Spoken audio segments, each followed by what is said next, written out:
These three true stories are so disturbing you won't forget them. I need you to hear that again. These three true stories are so disturbing you won't forget them. Not a tagline, not a hook written by someone trying to get your attention. A statement of fact. Because what you are about to hear happened to real people in real places, in the kind of towns and neighborhoods and stretches of wilderness that exist all across this country without anyone thinking twice about them. These are documented cases, investigated, witnessed, survived, and the thing that makes them different from the stories you tell around a fire to frighten each other is that these ones do not end when the fire goes out. These ones stayed with the people who lived them. These ones are still there, in the back of certain minds, in the quiet moments before sleep, in the way certain people flinch when a house goes too quiet, or a forest goes too still, or a notebook falls open to a page that was never meant to be found. We are going to take you through all three of them tonight, every detail, every moment, every piece of the record that was left behind by the people who experienced these things and by the people who came after them, trying to understand what had happened. And we are going to do it slowly, because these stories deserve to be told slowly. Because the terror in them is not in the dramatic moments, it is in the ordinary ones. It is in the unremarkable Tuesday evening, and the quiet basement, and the fog rolling in off the coastline, and the kitchen table where a man sits in the dark at 3 in the morning not saying anything. The terror is in the gap between what things look like and what they are. And once you have seen that gap, once you have really looked into it, you do not stop seeing it. Stay with us. Every second of what follows matters. The first story begins in Millhaven, Ohio.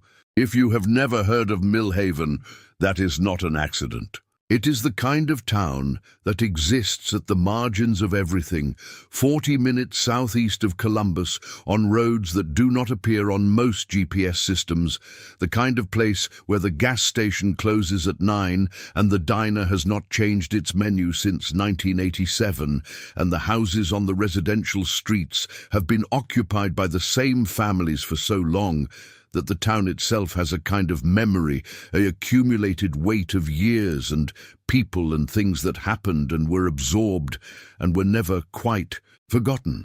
It is a quiet town, an unremarkable town, a town where nothing is supposed to happen, which is exactly the kind of town where things do. In the summer of 2009, a woman named Carolyn Marsh drove her 2 children down Decker Road for the first time and pulled into the driveway of a house that was going to be their new home. Carolyn was 36 years old and recently separated, and she had 2 kids, a son named Peter, who was 11, and a daughter named Allie, who was 7. And she had a job at a medical records office in town, and she had exactly the amount of money required to afford the house on Decker Road, and not much more than that. She was not looking for perfect, she was looking for workable, for a place where her children could sleep safely and go to school and come home to a yard and have a version of ordinary life while she put the pieces of her own life back together. The house on Decker Road was workable, 3 bedrooms, 1.5 baths, a yard that needed attention but had potential, a kitchen that was outdated but functional. It had been empty for 14 months before Carolyn moved in. The previous tenants, a retired couple named the Forsyths, had left in a hurry according to the neighbors, though no one had a clear story about why. Some said health issues.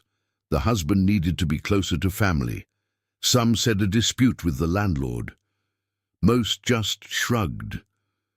What everyone agreed on was that they had left in the middle of winter, which was strange, and that they had not taken all of their furniture, which was stranger.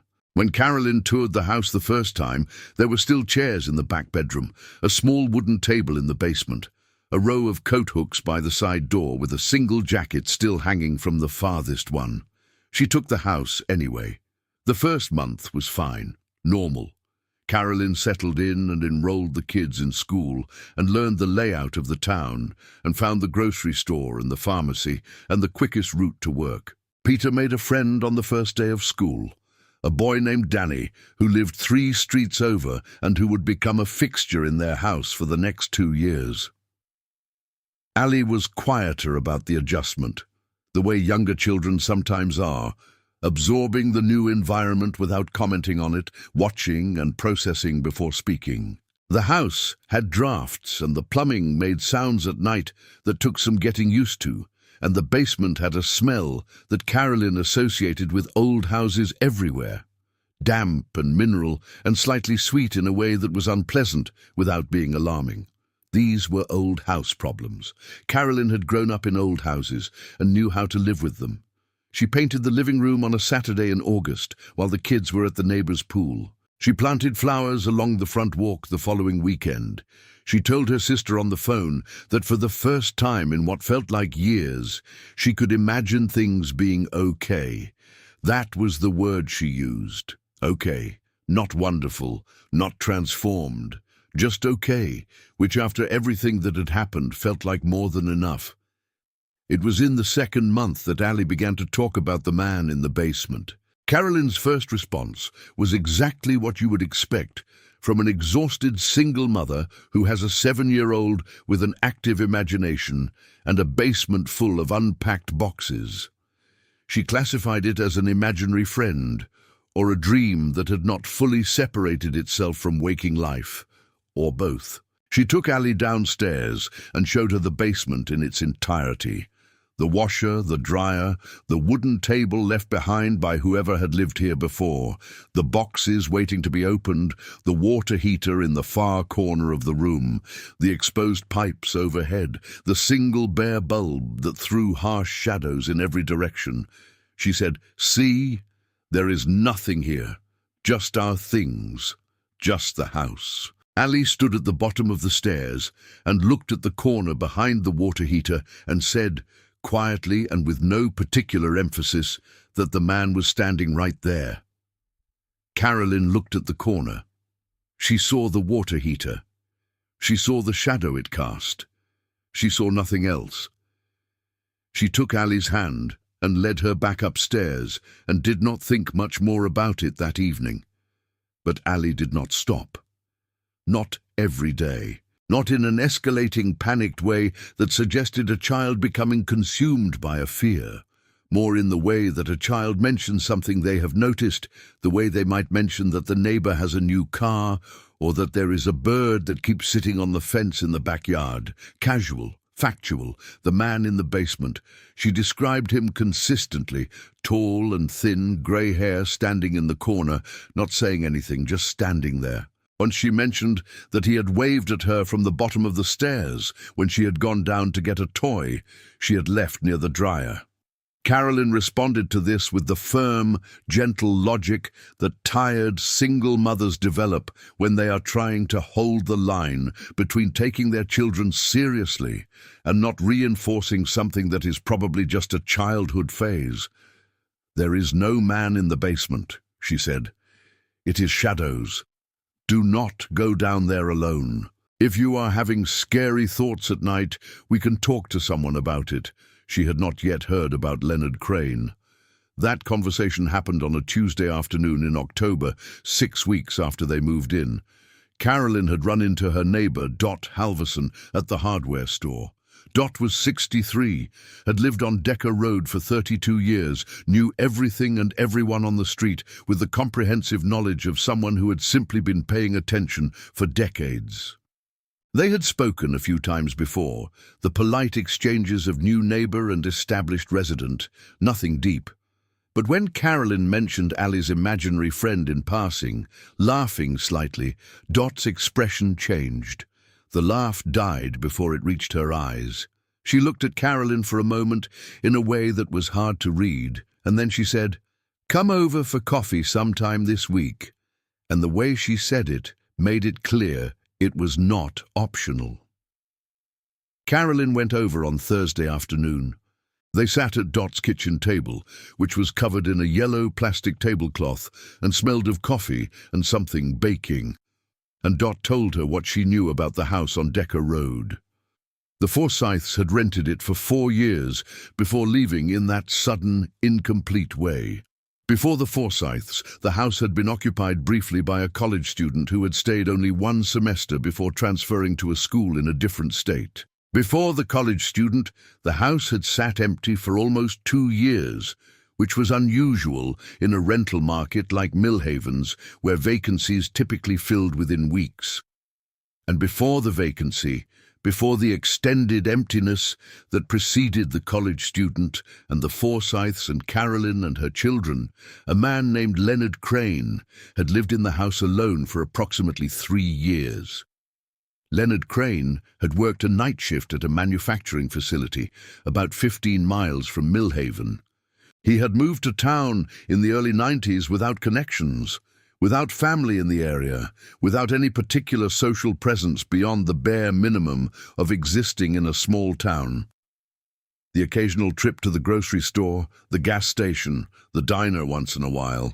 His neighbors on Decker Road had not known him. He kept to himself in the particular way of night shift workers, sleeping during the day when the street was active, leaving after dark when everyone else was turning their lights off. He had not been unfriendly exactly. He had simply not been present. He existed at the margins of the neighborhood's awareness, a name on a mailbox, a car in a driveway, a light on in a window at unusual hours. When he stopped being seen, no one initially registered it as wrong. Night shift worker, odd hours, keeps to himself. The absence of his visible presence was not different enough from his previous limited visible presence to immediately read as alarming. It was the smell, eventually, that prompted the call to the landlord. And it was the landlord who found him, in the basement, in the corner behind the water heater, where he had been for what the official determination later estimated was somewhere between 3 and 5 weeks. He had no family that could be located. He had no close associations in town. The house had been cleaned, and the landlord had moved on with the property, and eventually the college student, and then the Forsyths, and then Carolyn and her children had come through, and none of them had been told, because there was no legal requirement to tell them, and the landlord had preferred to let the matter stay in the past where he had put it. Carolyn drove home from Dot's house in a state she described years later as a particular kind of dissociation, the feeling of your body continuing to perform the actions of living while your brain is somewhere several steps behind, still trying to catch up to the information it has just been given. She sat in her car in the driveway for a long time. The house looked the same as it always had from the outside. The flowers she had planted along the front walk were still there. The light was on in Peter's room, visible through his window. Everything looked exactly as it should. She went inside and found Allie in the living room watching television, and sat down beside her and asked her, one more time, to describe the man in the basement. Allie described him without taking her eyes off the television screen. Tall, thin, grey hair, standing in the corner by the water heater. Not doing anything, just standing there. Carolyn called the landlord the next morning and gave 30 days' notice. She did not explain why. She moved the family to a rented house on the other side of town, and then, 6 months later, to a different town entirely. And she did not talk publicly about her reasons for leaving Decker Road for a long time. She did not want to be the woman who fled a house because of her 7-year-old's nightmare. She did not want to be the story. She wanted to be the person who had heard an unsettling thing and made a practical decision and moved on. What made it difficult to move on entirely was something Peter told her years later when he was in his first year of college and they were driving back from a family dinner, and the conversation somehow found its way to that house, the way conversations sometimes find their way back to the things we have tried to leave behind. Peter said that twice, while he had been living on Decker Road, he'd been walking past the basement door at night on his way to the kitchen for water and had stopped because he heard something on the other side of the door. Not the pipes, not the dryer cycling, not any of the mechanical sounds an old house makes in the night. Something that sounded, he said, And then he stopped and chose his words carefully because he was 19 and trying to be precise about something that had happened when he was 11, something that sounded like a person, standing in a small space, shifting their weight slowly from one foot to the other, the way a person does when they have been standing in one place for a long time. Carolyn kept her eyes on the road. She asked him why he had never told her. He said he thought she already knew. Check right now if you are already subscribed to this channel, because we go this deep into every case we cover, every single week, and if you are not subscribed, you are going to miss what comes next. And what comes next is the case that still gets referenced in field training for a reason. Subscribe now so you never miss a story. The second story takes us to the Washington coastline, 90 miles south of Seattle, in the fall of 2014. If you have never stood on that stretch of coast, it is difficult to describe the specific quality of its darkness. This is not the darkness of a city that has lost its power. It is not the darkness of a bedroom with the curtains drawn. It is a living darkness, layered and deep, built from old-growth trees that have been standing since before the country existed, and fog that rolls in off the Pacific in thick, low banks, and a coastline that has been eroding slowly for 10,000 years and will continue doing so long after everyone reading these words has been forgotten. It's the kind of place that makes you feel very small and very temporary and very aware, in a way that is not entirely comfortable, of how much of the world exists without reference to you or your needs or your presence. Russell Hargrove knew this coastline. He had worked as a park ranger in this district for 6 years before moving into private engineering, and he had spent thousands of hours on these trails in every season and every condition. Fog and rain and wind and the sharp, cold clarity of winter mornings and the brief, magnificent summers when the coast opened up and turned beautiful in a way that made you forgive it everything. He knew the sounds of this forest at night, which were specific and recognizable to him, the way a person's voice is recognizable.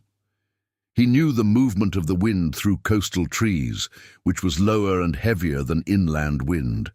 He knew the calls of the birds and the sounds of the animals and the particular way the creek sounded when it was running fast after rain versus running slow in dry weather. He knew this place. He trusted his knowledge of it. The Hargrove family arrived at the trailhead on a Friday afternoon in early October. Russell, 41, his wife Diana, 39, their son Marcus, 16, their daughter Jenna, 14, They had packed for 2 nights, gear organized with the efficiency of a family that had done this many times before. They hiked the 2 miles into the campsite before dark, one moderate climb over a rocky ridge, and then a descent toward the creek and the clearing that opened up through the trees, like a reward for the walk. Russell had been to this specific site twice before during his ranger years. It was a good site, sheltered from the coastal wind, close to water, enough of a clearing for comfortable camping without the exposure that makes some wilderness camping feel vulnerable. He had wanted to bring the family here for years, standing in the clearing as the light went down through the tree canopy. He felt the particular satisfaction of finally closing that gap between intention and reality. They set up camp in the remaining light. 2 tents, a fire ring left by previous campers, a cook station Diana organized with the practiced efficiency of someone who has been running camp kitchens since her 20s. By the time the food was ready, the sky was dark and the fire was going, and all 4 of them were sitting around it, eating in the particular comfortable quiet of people who know each other well enough not to need to fill every silence. Jenna went to her tent around 9. Marcus stayed up another hour. Russell and Diana sat by the dying fire until close to midnight, and then Diana said she was tired and went in, and Russell sat alone watching the coals for another 20 minutes, listening to the creek and the wind and the small sounds of the night forest around him, all of it familiar and correct, and exactly what it should have been. He went to bed at midnight. He woke up before 3.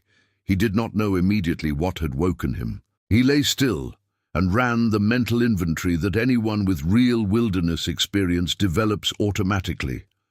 Body temperature, position of Diana beside him, ambient sound. And then in the first 3 seconds of that inventory, he understood what was wrong. The forest was silent, not quieter than usual, not in a temporary lull. Silent in the complete and total way that a living forest is almost never silent, the way every species of creature that occupies a space simultaneously ceases all movement and all vocalization, the collective stillness that is not the absence of life, but rather the sign of life. The sign that every living thing in the vicinity has registered the presence of something and has made the same unanimous decision about the best available response to that presence. Russell had heard this silence once before. He had been on a solo patrol 40 miles north of this location, sleeping in a trail shelter, and he had woken to the same silence and sat up to find a black bear standing 30 feet away in the trail, completely still, watching him. The silence then had lasted until the bear moved off and the forest gradually, incrementally, came back to life around it. He knew what this silence meant. He knew it was not nothing.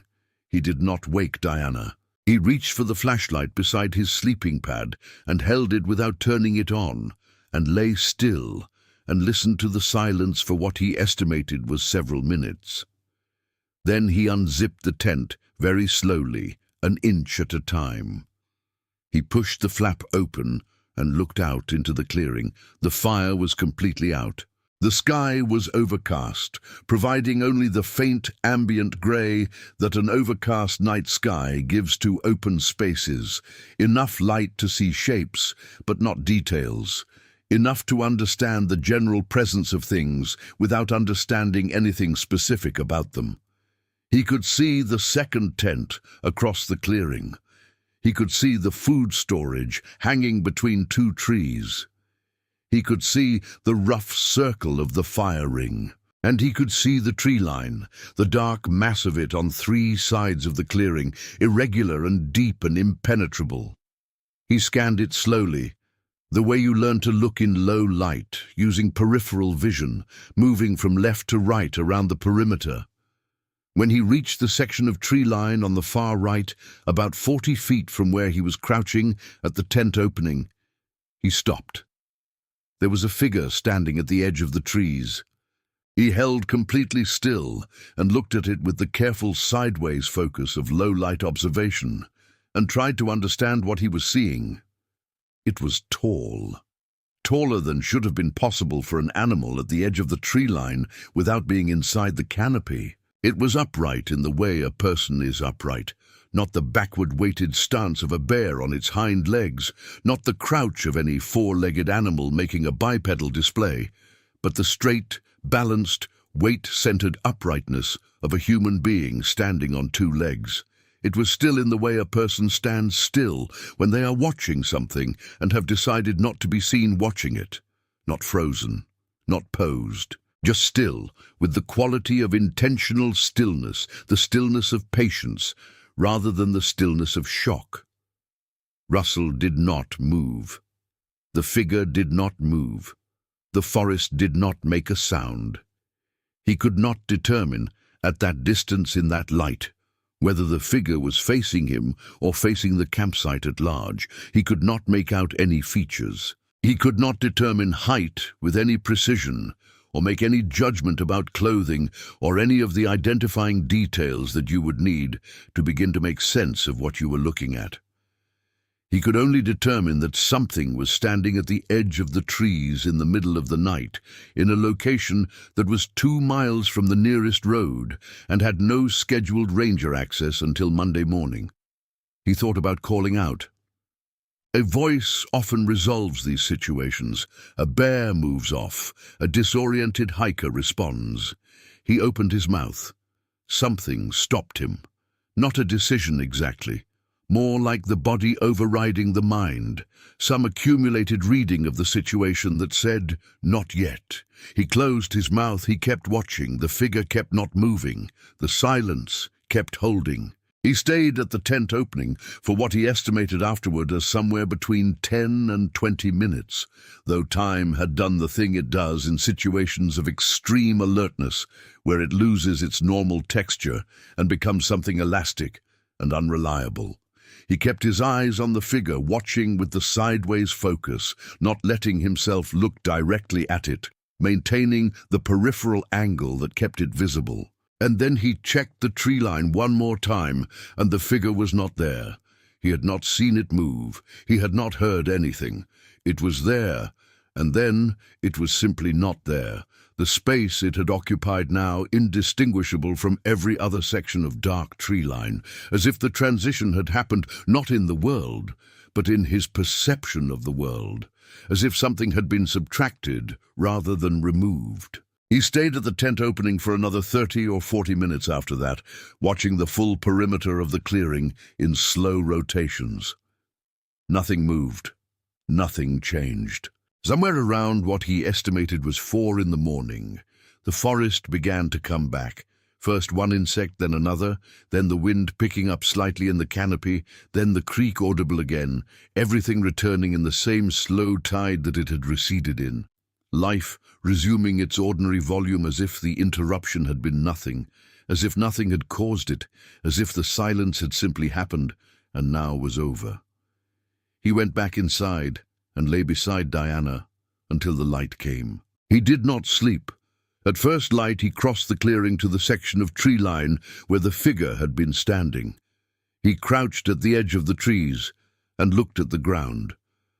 The soil there was soft, a mixture of compressed moss and leaf material and damp earth. There were impressions, not clean enough to photograph meaningfully, not defined enough to call footprints in any evidentiary sense. But impressions, 2 areas of disturbed and compressed ground, roughly parallel, roughly the right distance apart, in the soft earth directly in front of the gap in the undergrowth where something tall and upright could have stood with an unobstructed view of the clearing. He stood up and turned, and looked back across the clearing at the campsite from this angle. Both tents were visible and clear. The entrance to the tent he shared with Diana, Marcus and Jenna's tent, the fire ring, everything. A complete and unobstructed view of everything that had been in that clearing during the night. Whatever had been standing in this spot had been able to see all of it. Had been standing here, in this spot, watching, for however long it had been there before Russell had looked out. An hour, 2 hours, the whole night. He had no way of knowing. He went back to camp and woke his family and said the weather was turning and they needed to pack up and move out. Diana looked at the sky, which was overcast but stable. She looked at his face. She said, "Okay." Marcus complained about the early departure. Jenna asked about breakfast. Russell said they would eat on the trail and started breaking down the camp with a speed and efficiency that left no room for argument. Diana moved up beside him on the trail when the kids were far enough ahead and asked him quietly what he had seen. He told her, in short and precise sentences while they walked. She listened without interrupting. When he finished, she was quiet for a while, and then she asked, "Do you think it was a person?" He said he did not know. She asked if it could have been there the whole night before he looked out. He said he did not know. She asked if he thought it had followed the trail or come through the forest. He said he did not know. He said those 3 words more times in that conversation than he had probably said them in the previous year combined, because the honest answer to every relevant question was that he did not know, and he was not willing to pretend otherwise. They ate at a diner on the main road. Marcus and Jenna talked about what they were going to do when they got home. Russell and Diana drank their coffee and did not look at each other much. That evening, Russell called Bill Tier.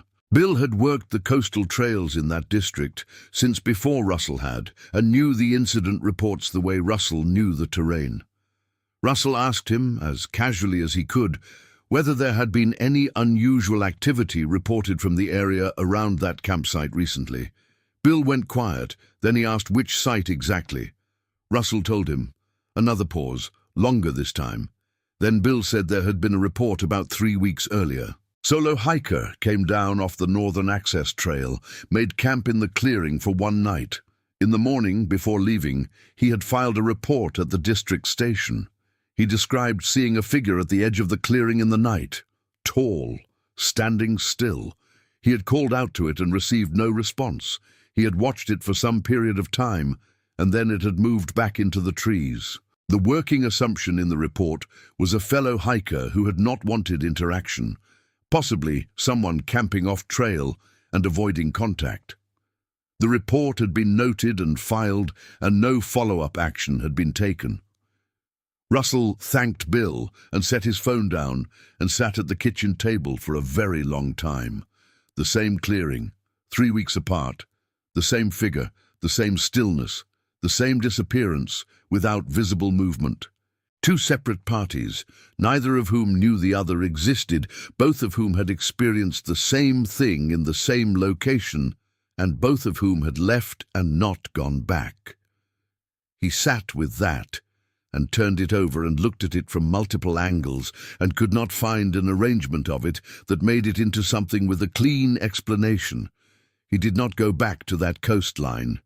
Marcus went back alone when he was 20 in the daytime, drove up from Portland and hiked in and stood in the clearing in the flat midday light, and walked to the section of tree line on the far right, and stood where the figure had stood and turned and looked back at the campsite.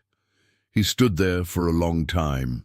He said later that standing in that spot, looking out at the campsite from that angle, was the most disturbing part of the entire experience, not because of anything supernatural or inexplicable, but because of the clarity it provided.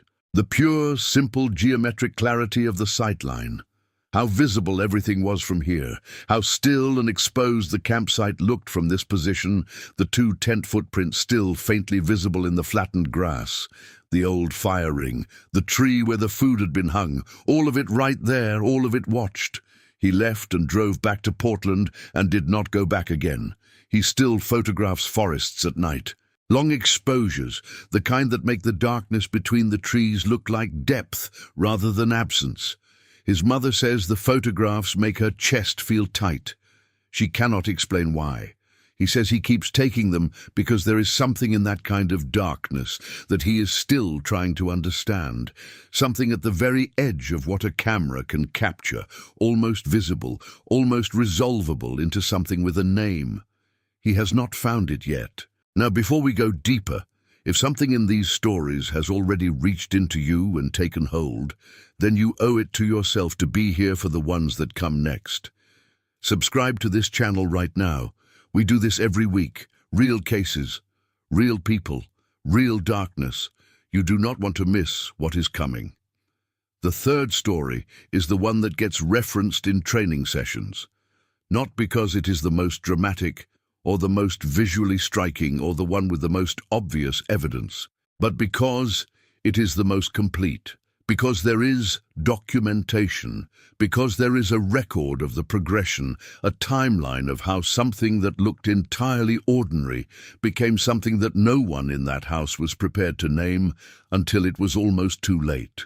And because the person at the center of it survived, and because his survival required the particular courage of allowing other people to help you understand what is happening inside your own mind, which is a kind of courage that does not get enough recognition.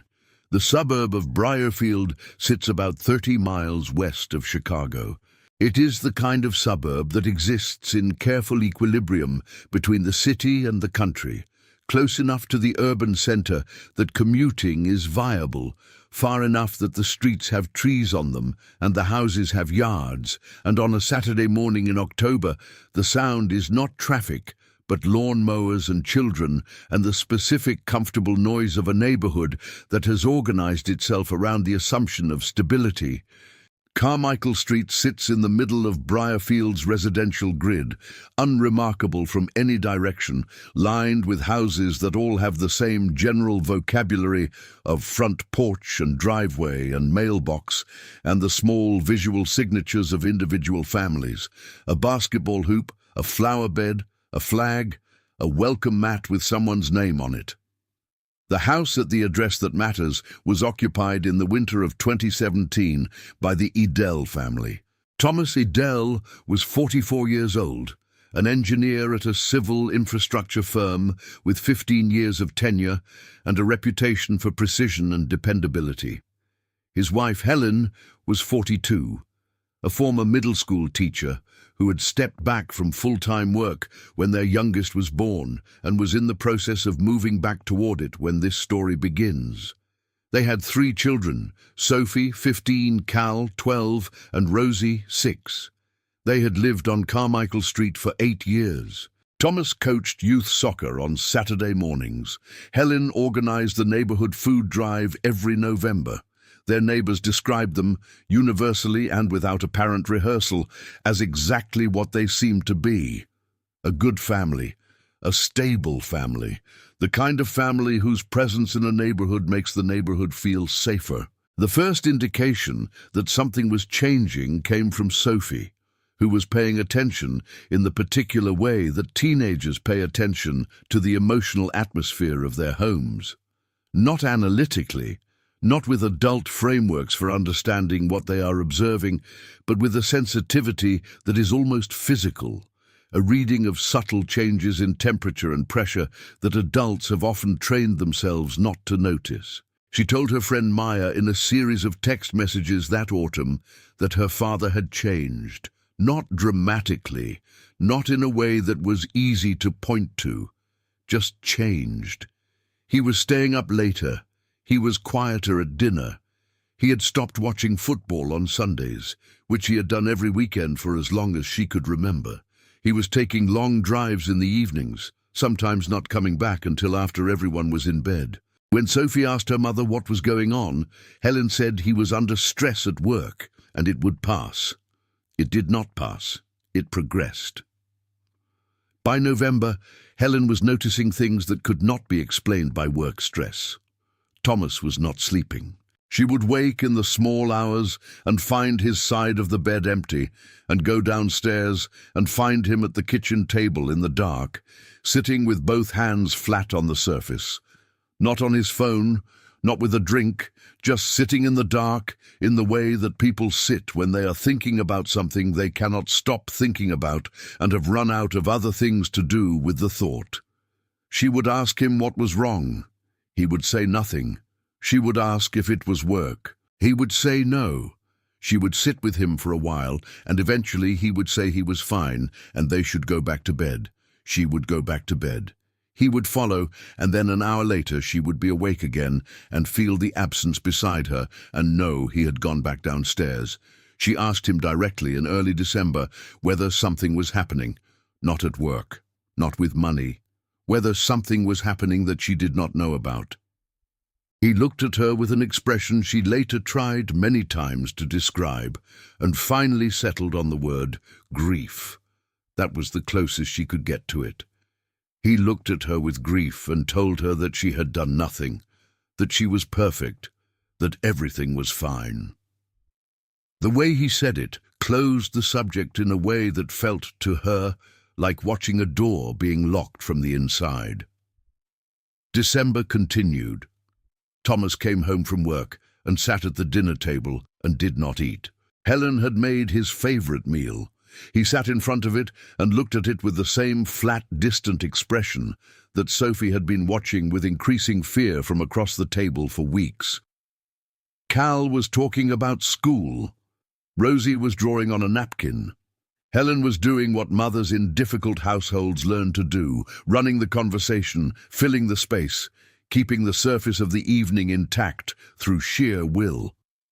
Thomas sat in the center of it and was completely elsewhere. Helen found the notebook on a Thursday night in January. She had not been looking for it. She was searching for insurance documents in Thomas's desk in the home office, working through the folders in the bottom drawer, and she found a small spiral notebook with nothing written on the cover. She opened it because she was not expecting it to be what it was, because it did not announce itself as anything to be cautious about, because it was just a notebook. She sat down on the floor of the office and read it from the beginning. It was in Thomas's handwriting, neat, precise, the careful printing of an engineer who has learned to write clearly for documentation purposes. It was dated, each entry going back to September. And what the entries described was a systematic, detailed, ongoing record of surveillance, not of a stranger, not of a public figure or a professional subject, of their neighbors, the family across the street, their schedules, the times their cars came and went, who came to their house and when, the elderly man 2 doors down, his routines, his habits, his visitors. The woman who walked her dog past the house each morning, the variations in her route, the times she passed, entry after entry, day after day, week after week, a comprehensive and methodical record of the movements of the people who surrounded them. Helen closed the notebook. She sat on the floor of the office and looked at the far wall for a long time. Then she opened the notebook again and read it all the way through a second time, more slowly. There was nothing in it that expressed a direct intention to harm anyone. No plans, no threats, nothing violent in any explicit sense. It was, in its way, more frightening than violence would have been, because it was patient, and because it was thorough, and because the care and the time that it represented were completely consistent with the Thomas she had always known. The man who did everything methodically and completely, and did not begin things he was not prepared to finish. The notebook was not the work of someone who had lost control. It was the work of someone who was in total control of a project that no one else knew existed. She put the notebook back exactly where she had found it. She went to bed. She lay awake for the remainder of the night. She did not confront him the next day. She called her sister Sarah in the morning, and Sarah drove over, and they sat at the kitchen table while the kids were at school, and Helen told her everything, holding the words in her hands carefully, the way you hold something fragile. Sarah's immediate response was that Helen needed to talk to Thomas directly. Helen said she needed to understand more first. She needed to know the full dimensions of what she was dealing with before she said anything, because she had only one opportunity to do this right, and she did not want to spend it prematurely. She began to watch him. Not obviously, not with any of the tools he was using on the neighbors. Just the patient, continuous attention of someone who lives in close proximity to another person and knows them well enough to notice the fine variations in their behavior. She watched him stand at the bedroom window in the evenings, looking out at the street for long stretches with an expression of absolute focus. She watched him sort through the mail before bringing it inside, turning each piece over, examining the return addresses with the careful attention of someone looking for something specific. She discovered on a morning when she was moving his work jacket from the hallway to the closet a phone she had not known about in the breast pocket, unlocked. The screen showing a photographs application with images she only had time to glimpse before she put the jacket away and stepped back and stood in the hallway and understood that the notebook was not an isolated episode. There were more notes, not in notebooks this time. Folded pieces of paper in the pockets of his winter coats, in the pages of books on his nightstand, tucked behind the framed wedding photo on his dresser. She found them over the following 2 weeks. Each time she was alone in a room, each time the opportunity presented itself. She read each one and replaced it exactly as she had found it. They were consistent with the notebook. Dates, times, observations, the same careful documentation pointing outward at the world around their home, tracking and recording and building towards something she still could not define. She confronted him on a Sunday morning in late January, when the children were at her mother's house for the day. She sat across from him at the kitchen table and placed the notebook on the surface between them, and asked him to explain it to her. She had rehearsed this moment many times in the preceding weeks, had anticipated many versions of how he might respond: denial, anger, an attempt to minimize. What she had not anticipated was what actually happened. Thomas looked at the notebook for a long time without touching it. His expression, she said afterward, was the expression of someone who has been carrying something very heavy for a very long time, and has just been told that someone else can see it. Not shame exactly, not fear. Something that was closer to relief than either of those things.